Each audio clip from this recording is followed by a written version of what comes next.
Hey guys, another vlog na naman. Cooking vlog naman tayo ngayon. Ayan, may pata tayo dito. Lagyan mo 120 pesos lang to. So ito yung, lalamasin ko muna to sa asin.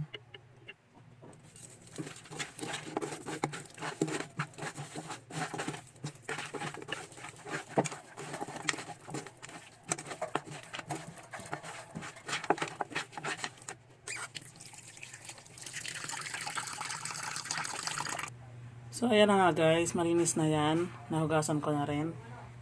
Then maglalagay na tayo ng sibuyas, bawang, tsaka luya.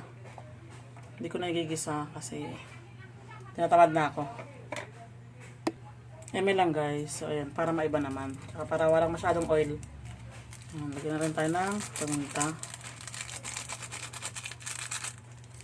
Pamintang pino yung gamit ko.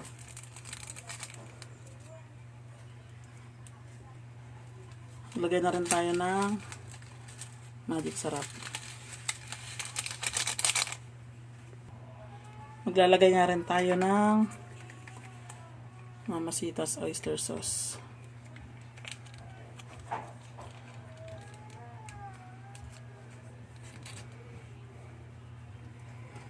Tapos, lagyan na natin ng toyo.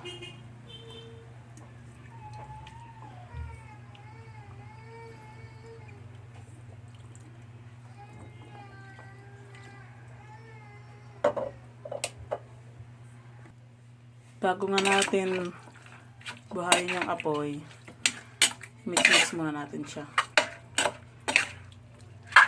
Uy.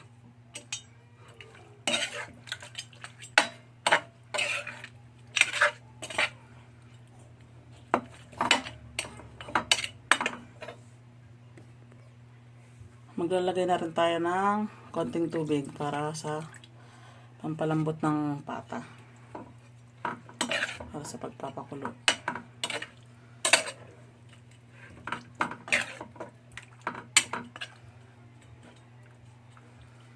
So ayan, okay na yan.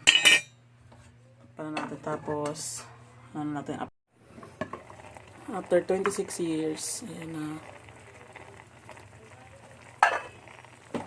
Ganda tayo ng suka. Tsaka ng laurel.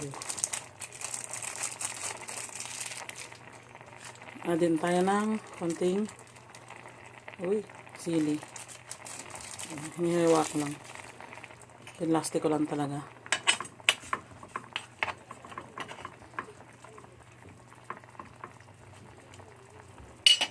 Ayan. Takpan muna ulit natin.